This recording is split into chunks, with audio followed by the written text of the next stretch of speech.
Hello friends and welcome to another video from my series Quick Thoughts On, in which I always talk about different stories from the Star Trek universe. 30 years and a few weeks ago, the next episode of Star Trek The Next Generation was aired. It was called Datalore, and these are my honest opinions about it. If you have seen my previous video about the previous episode of this Next Generation, called The Big Goodbye, you know that I thought that it was one of the best episodes so far, and a huge improvement compared to the previous episodes. So is this next episode also as good? Well, kind of, but not really. Does it make sense? Let's start in the beginning. The Enterprise explores Data's home planet Omicron Theta. I have no clue how to pronounce Greek names in English properly, I'm sorry. And this is my first question. Why are they doing this? We get no real answer for this. They just go there. The captain sends Wesley to go to call Data. Again, why? You have the intercom, right? When Wesley goes to Data's quarters, he finds him learning how to sneeze. I hate repeating myself, but why? Really, this is just weird. Why are they doing so many strange things? Also, a personal question. People sneeze for different reasons. I'm sorry, why else do people sneeze except for being ill and their noses are trying to forcefully remove the mucus out of their bodies? Riker, Data, Geordi, Worf and Tasha beam down, and soon they find out that the Earth colony was destroyed, and actually some years ago. Why didn't they know it already? Doesn't Earth keep contact with its colonies? How does a colony get destroyed without the Federation noticing it for 26 years? We also are informed that Data has memories of all 411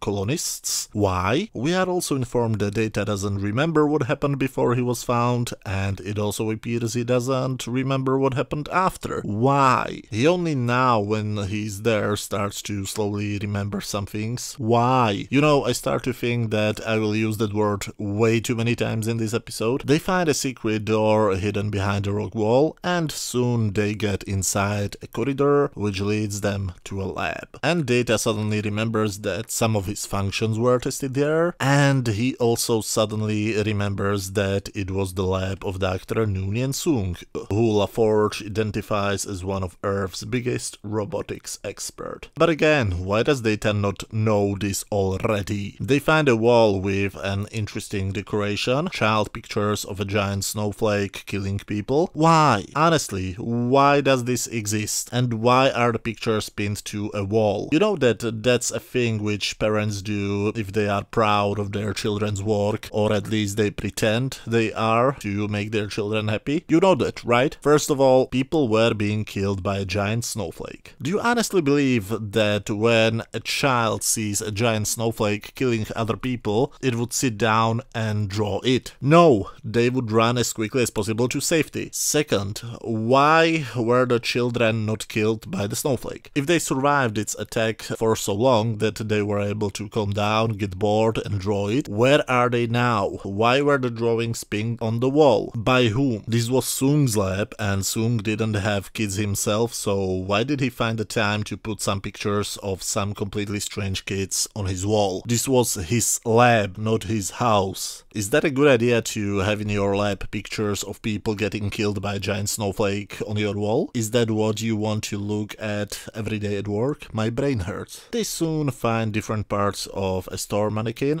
Sorry, I wanted to say different parts of an android who looks exactly like Data. So, what do our brilliant experts do? They beam the stuff on board. Okay, so they will bring the stuff back on Earth, where the biggest experts in robotics will spend years in trying to gain as much information about the positronic brain as possible, or they can just give it to the fat bearded guy to build it on the ship.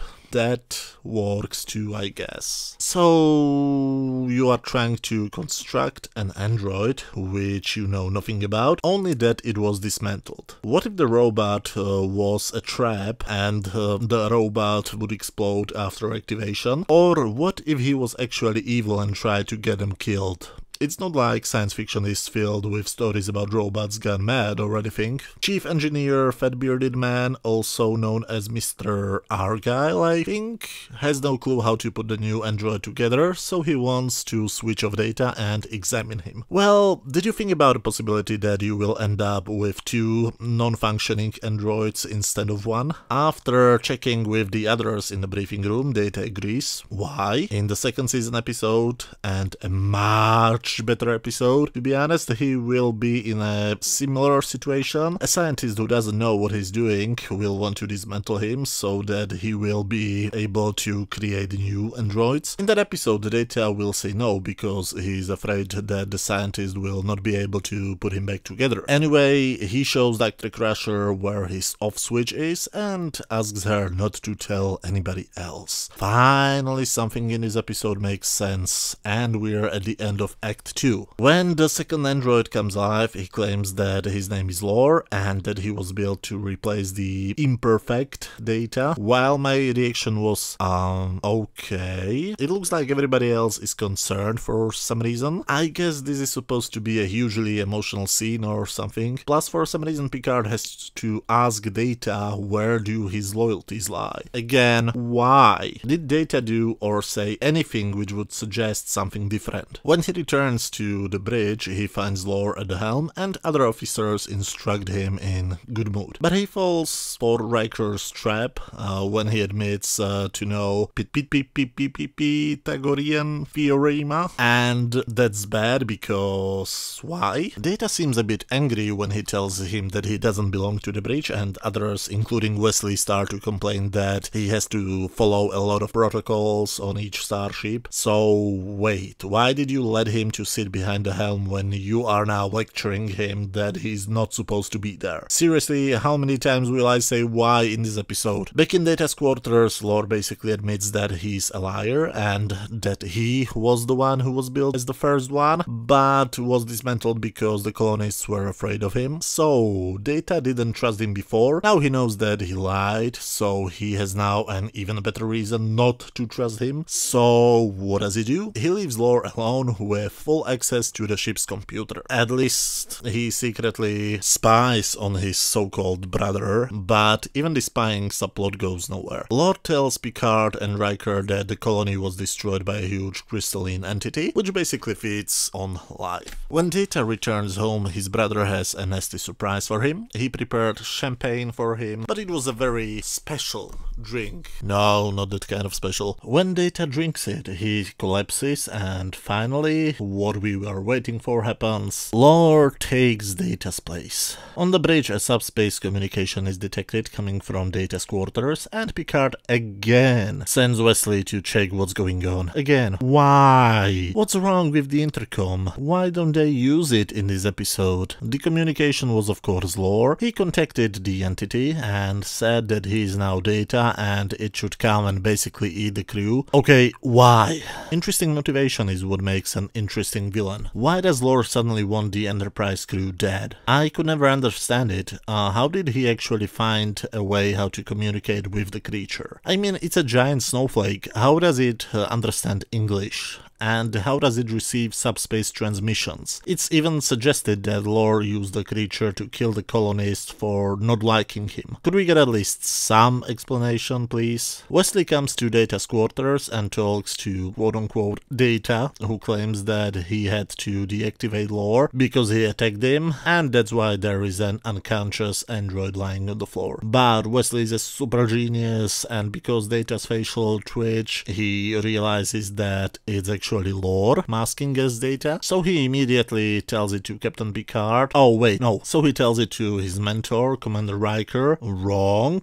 So he tells it to his mother, right? Well, no, he leaves it for himself. Why? And he tells it suddenly to everybody when Data comes to the bridge, and he says it in a way which makes him look like a crazy person. And that's when we get the famous "Shut up, Wesley" sequence. Okay, at least one funny scene. But no time for that. The Enterprise Enterprise suddenly encounters the crystalline entity. When Data arrives on the bridge, he opens a frequency to the thing, make a vague threat, and tells Picard he wants to go to the cargo transporter, beam some stuff and destroy it in front of the entity so that it sees that they are serious. For some reason Picard doesn't question his sanity, but agrees with his plan. This is the main problem with the first season. In order to make Wesley seem smart, everybody around him has to be a complete idiot. Wesley grabs his mom and they go to Data's quarters, where she activates him, and they go to Cargo Bay 3 to stop Lore. So this is going to be a huge, magnificent battle, and we see that even Dr. Crusher is an action hero now. She aims her phaser at Lore and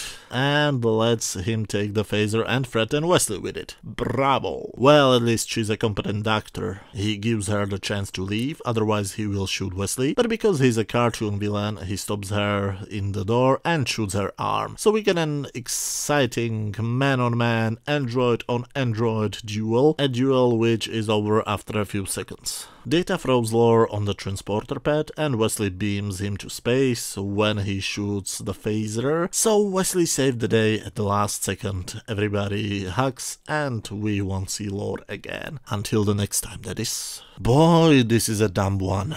It looks great, but it's stupid. It reminds me on an ex-girlfriend, don't really know why. The script is a mess. Judging by the credits, it was heavily rewritten by Gene Roddenberry, but it looks like half finished. The plot is interesting, but the characters have no motivation. They do things because the script said so. There is some typical Roddenberry politically incorrect humor, but for some reason there is no real message. That's interesting. Roddenberry's script always had a message. So what's the message of this episode? If you find your robotic evil twin, don't activate it, or what? But to be more positive, there are many positive things in this episode. The directing is just fantastic. I remember thinking, wow, this looks like a Rob Bowman episode, and yes, it indeed is. Most of the scenes where Data and Lore are in the same shot look perfect. The only problem is in the scenes where one of them is clearly played by a different actor. This is extremely obvious, especially if you watch the Blu-ray version of it. Don't forget that this was done in 1987. And I just can't say enough good things about Brent Spiner's performance. They couldn't get a better actor for this if they tried. You can clearly see when he's playing Data, or when he's playing Lore, or when he's playing Lore playing Data. He's absolutely perfect, and he seems to have been born for this role. I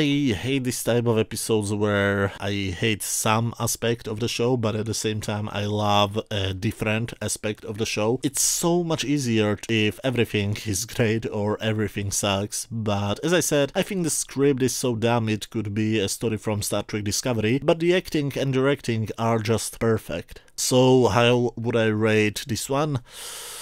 Well, on my scale from 0 to 10, where 0 is complete garbage, 10 is a masterpiece, and 5 is just average, I would give 2 points for the script and 10 points for the acting and directing. So for lack of a better idea, I'm going to average these two numbers and give this episode 6 out of 10. But as always, those were just my opinions. Feel free to write your opinions down in the comment section. If you enjoyed this video, hit that thumbs up button, and if you're having some free time, feel free to check any other videos on my channel. You should see some links on screen right now. In the next few days I will do a video about the final episode from the first season of Star Trek Discovery, and a video about the next episode from the classic Star Trek TV show called Return to Tomorrow. I don't know yet which one will be the first, but thank you very much for watching and see you soon. Bye.